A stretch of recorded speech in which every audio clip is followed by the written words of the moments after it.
exodus from thine own life. Make sacrifice of who thou used to be. Forsake thy memories, forsake thine identity, to be born anew.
esoterica. Join the Greypilled Patreon. It's the only way to pay for this song.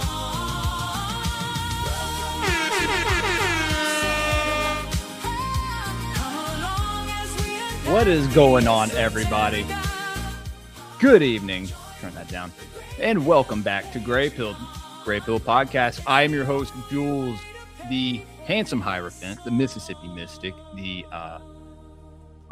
so many names. I can't believe I forget. Thank y'all for joining us for another episode of Occult Cinema. Episode 5 of Occult Cinema.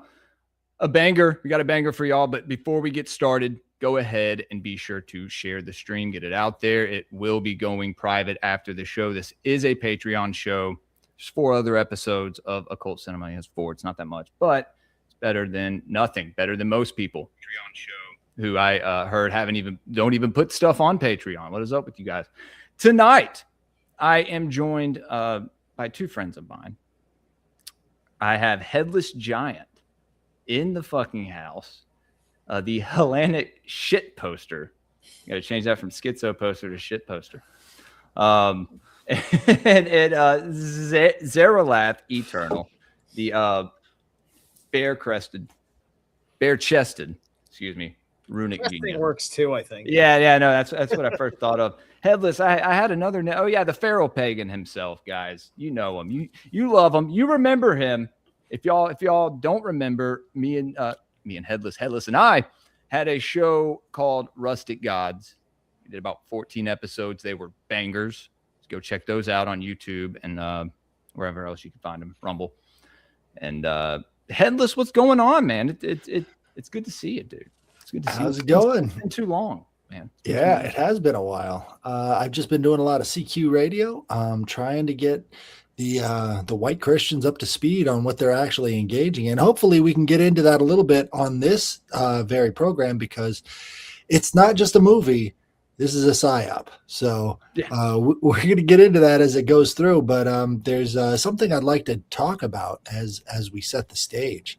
Definitely. And if you could bring that up, the PDF right here. So you kind of tell people what you've been doing lately, and where they can find you, where they can support you if they want to, because you're still a content creator, right? Right. Yeah, I don't have any place where you can throw me any money, but maybe that'll change soon. We can make that happen. Yeah. But this PDF right here is from 1999. It was written by a guy named Manfred Gerstenfeld, right? And so he was seeing a change in sort of the American landscape around 1999, and he wanted to raise awareness in the Knesset, of all places. This is the Jewish Congress, and what he was doing, he was saying, "Hey, guess what, guys? Paganism and this reverence for nature is on the rise, right? So you can find this. It's called neo-paganism in the public square, and its relevance to Judaism." Right. And I think you can get a real good feel for the rest of this from the second paragraph. It says, "The ancient revulsion with regard to paganism felt by the adherents of Judaism links up with the need to take stock of these contemporary phenomena. The return of paganism forces Judaism to focus on Jewish law and tradition, which proclaim that God is central in the world." Here's the line: "Nature is not sacred, and its laws represent barbarity." Right. So this film is about a ancient pagan rite, and what they're doing in this film is they're taking the entire ritual of Bugonia, as seen in the original context, and flipping it on its head. It's a Abrahamic inversion. Yeah. Noahide laws represent civil society, right? So there's a lot packed in those Noahide laws that are something that they've actually been talking about a lot lately. A lot of theologians and Christian apologetic, folks like that and stuff. They've been talking a lot about how the Noahide laws aren't so bad. It's like, Right. fucking kidding Acts me? 15. Acts 15. So Acts 15 goes over 4 of the 7 Noahide laws and says that actually you don't have to engage in a lot of the 613 mitzvahs. You're only under those 7 Noahide laws. But what do those 7 Noahide laws represent? So what they're trying to do is they're trying to say you have to worship this Jewish God as your central focus, or else You'll you be get your bad. head chopped off. Right. Yeah, man. So anytime they're threatening you with Noahide laws, what they're actually doing is they're threatening you with death. So you've got Noahide laws waiting to be passed. You've got Noahide laws waiting to be passed inside of the United States Congress, right? You've got Noahide laws on the books at the UN. They're passing them through the UN. So they're just going for it. And a lot of people don't understand that those Noahide laws that represent civil society means the Jews get to chop your head off when they pass them. So Jewish observers watch attentively which direction the powerful renewed interest in nature will take and what consequences this may have for world Jewry. Right. So if you've been interested in world Jewry lately, as what's going on with the wars going on around the Middle East right now, things are ramping up. They've started bombing Iran again today, right, for this very kind of concept. And you can basically see the whole sort of Jewish or Abrahamic inversion of nature worship laid out perfectly in this PDF, which is the agenda that they've been going forward with. Which they say in this, that nature is basically abhorrent. Barbarity. It's understood with Iran right now that like the high hope that like, I'm paying attention to the Iranians that are doing their thing on YouTube to inform the Westerners from their perspective as people that the main reason why they are pro-Israel or Zionist is because they share in their hatred of the 12er Islamists that they call the Durkas, right? Like South Park Durka talkers, right? Yeah. So they want Crown Prince Reza Pahlavi to come back as an interim president and to establish the Cyrus Accords. Now, as things stand, the United States wants to reaffirm the Abraham Accords. And I didn't know we were going to talk about this tonight, but I think looking at it, that the Cyrus Accords might be much better for preventing this Noahide issue, as it's more fair instead of putting Israel in a supremacy position, it would seem. That goes back to Persia. Now, Cyrus of Persia was considered to be the first Moshiach. Really? Did you know that? Yeah, in the Bible. Sure. So what they're doing is they're replacing one patriarch or another patriarch, and they're saying we're going into that. Here's my point, right? Right? There's a bunch of people. They need, like, they're going to be locked in the script, right? They're going to be locked in the script, right? It's the reason why people are going to go down certain roads that they're going to go down. Like, when everybody a few years ago changed the heart of things and went from just being kind of like a Christian conservative American to like, I'm an ortho bro, right? and then like, can I remind people of Owen Benjamin and the Jorts Wars, right? I was on with him like on 2 streams just before he had made a decision that he didn't want to have nothing to do with pagans, right? And this was so long ago, I hadn't even lost the weight yet. I was still a fat guy showing up on his streams. That's how long ago this was. Right. And then the Jort Wars happened out of nowhere. And I saw that and I said, well, fuck that shit. And I'm on Owen's side in this fight. Right. Because Owen was a little bit more comfortable with pagans. Right. Like Owen, one of his friends is still, I think to this day, Great Odin's Raven. It's like one of his most well-known pagan friends. Owen Benjamin. Owen Benjamin. Oh, yeah, Owen Benjamin. Big bear. Sorry. Yeah. No worries. We have some dislike of bears. Some people the dislike of bears. Zerilath knows. But no, man, we have about 15, 20 minutes just to we're on YouTube, guys. We have to cut the YouTube off in about, I'd say, 15, 20 minutes. We're going to get the movie started. We're watching Bugonia, if you haven't figured that out. Episode 3 of Rustic Gods was actually on Aristeus, who, he conducted the Bugonia ritual, right? And so, yeah. No, so Aristeus, is this a Greek? Is that a Greek pagan who was doing a pagan ritual called the Bugonia? Yes, that goes back to the kind of. All right, all right. But, all right, you're gonna have to de-occult the ritual through the movie for me. I don't know this. This will be exciting. He explained it very well on the Rustic, with the bees and the honey and the sacrificing, nature. Okay. This is like this is one of those. In this case, it's humans for nature. Right. This is one of those queen bee things, right? Yes. Yeah. Okay. And we've recently had the Trump and the royal family bee thing going on this year too. So the year that this movie is doing its thing is also the same year that there's this thing happening in the House of Windsor with the bees without the Queen Mum. Queen Mum's not in the picture anymore, unless, of course, we want to talk about King Charles's wife. Who's that? And who are you talking about? Camilla?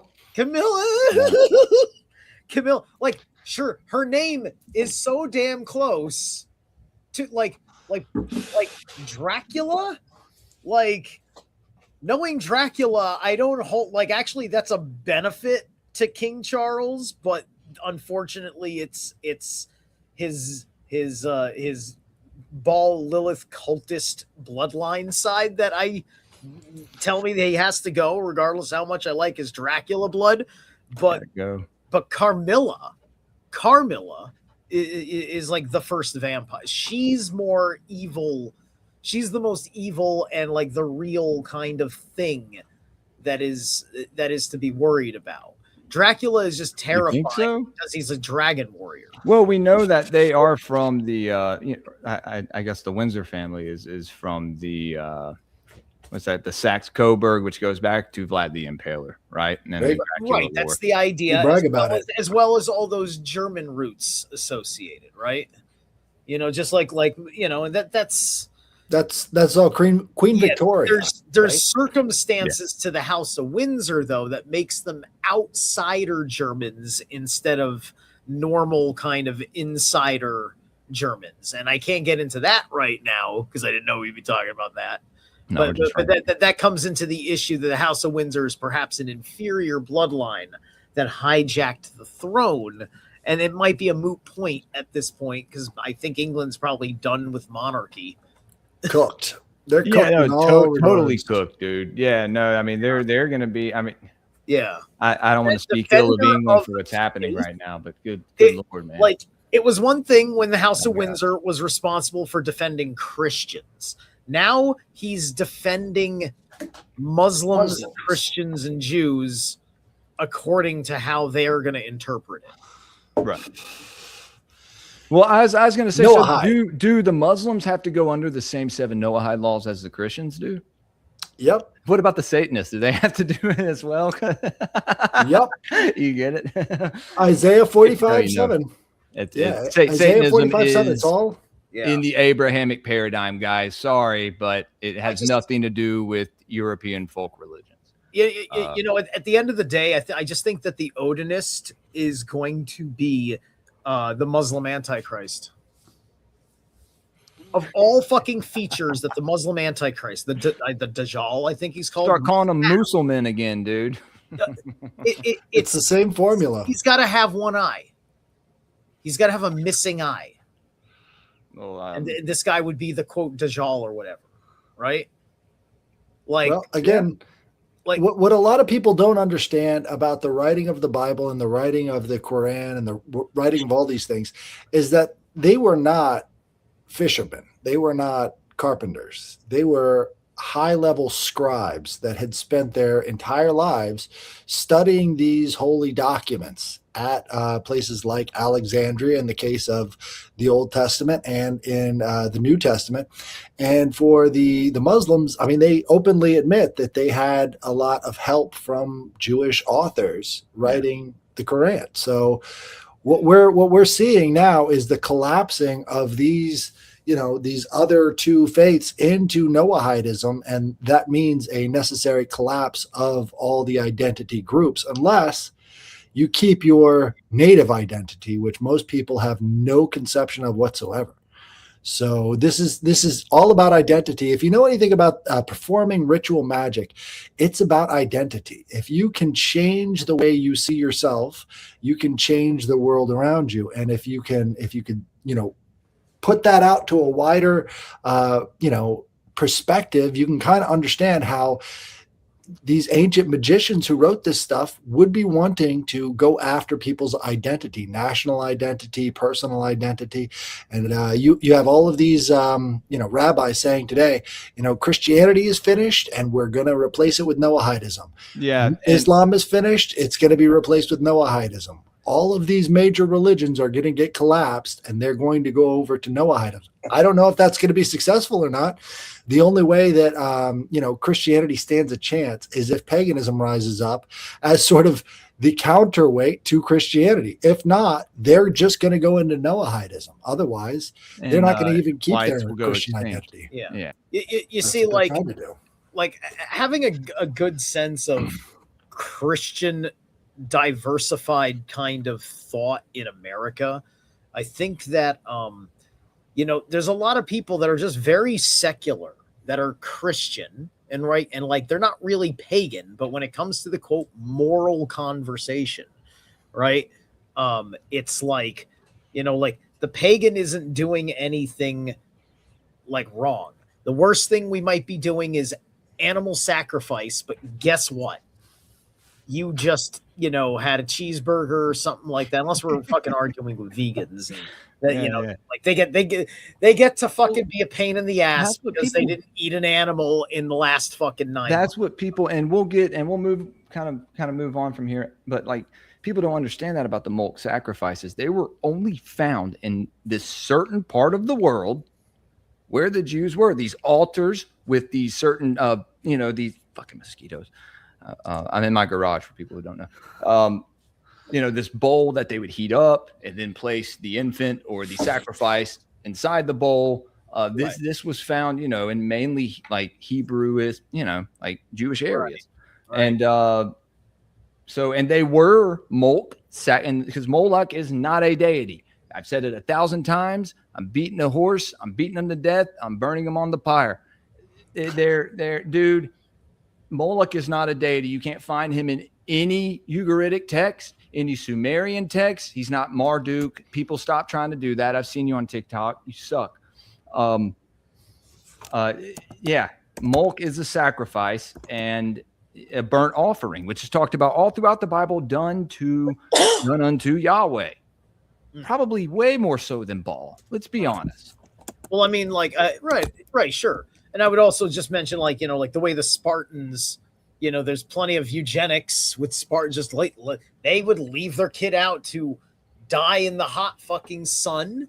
Like they wouldn't even. Oh, yeah. People had their traditions everywhere that were probably not what we would think would, what we would want for our children. But there's a certain people who really, I mean, come on, man. Right. You go sacrifice your kids where you burn your fucking trash. Right. Valley of Hinnom. To do the practice that specifically, right? Or to do the whole dashing on rocks thing, or it's just a crazy way to fucking like kill a kid because they're not going to be up to Spartan standards, right? I mean, I get it. You gotta keep the ranks a certain way because you're on an island and all that shit, Well, the Romans and the Greeks, they actually banned the practice of child exposure before the implementation of Christianity. So it was kind of a dead issue, but they never condoned it. It was never, so this is like criminals doing this to their kids because they didn't, they were acting like criminals. Right. So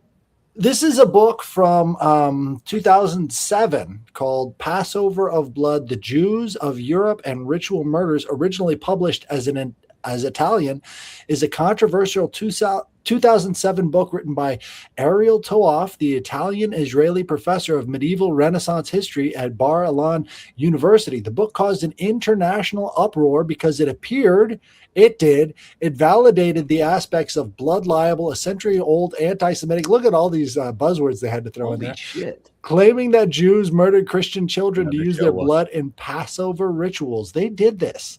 So Simon of Trent, they focus on this. But again, like, you know, they actually went after, he claimed these Ashkenazi extremists may have engaged in the magical therapeutic use of dried human blood, occasionally adding it to the Passover matzah dough. He claimed that the confessions extracted during the trials may contain elements of genuine historical practices rather than being completely fabricated. So he had to remove this book because the ADL came after him. This was a Jewish author. Dude. I mean, yeah, you can't Jewish author. You can't talk, because it's like, you know, if they'll sacrifice their own children, you know, what would they do to your children? But fucking Laz said right here, and this is the only argument that I can kind of, you know, I'll have to ponder on. But Moloch became a deity. People worship it now. Yes, you know, I'm very big into egregores and tulpomancy and stuff like that. So I absolutely I believe the same for Baphomet. And that's why when people have these weird demonic cryptid encounters, it's because we create them ourselves, guys.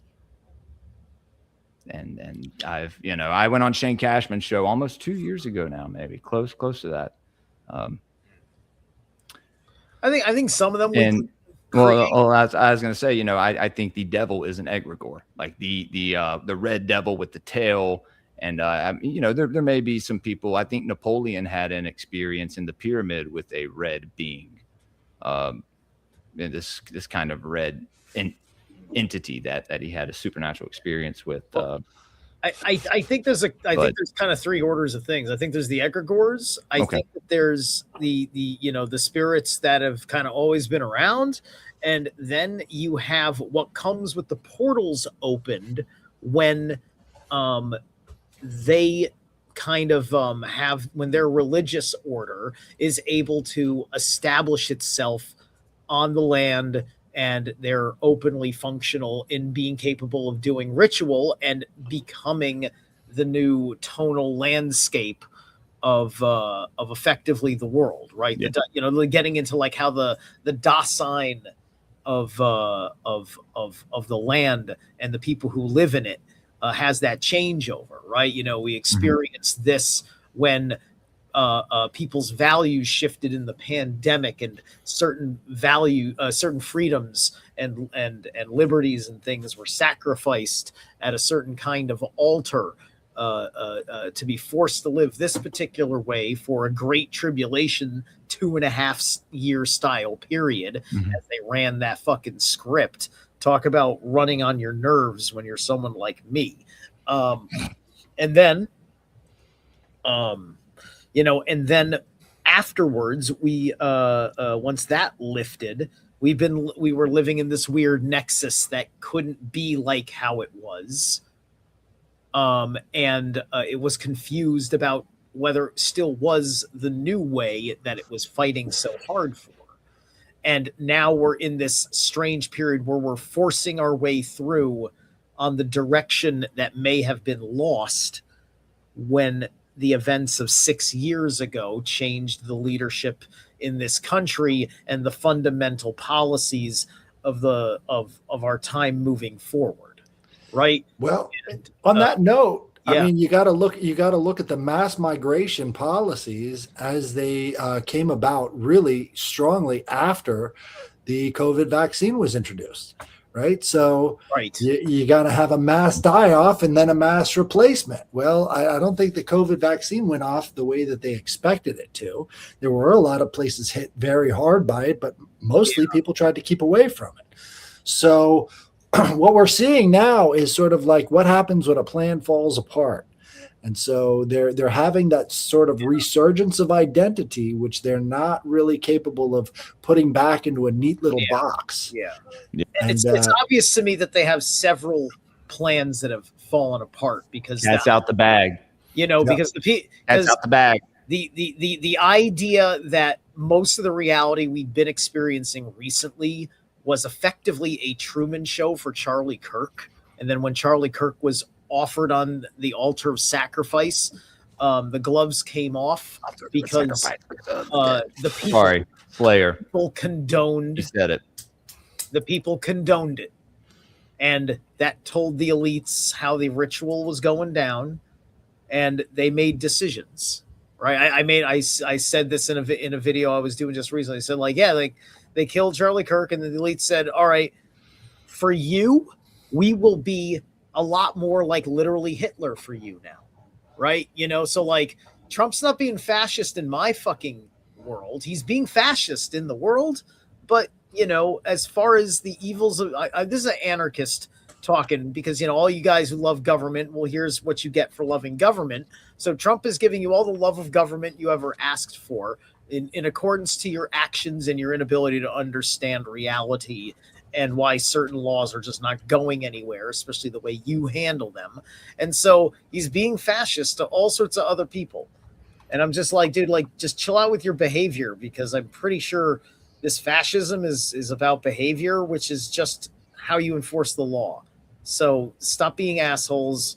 And fine, you hated Charlie Kirk. I wasn't a big fan of him either, but what the fuck's wrong with you?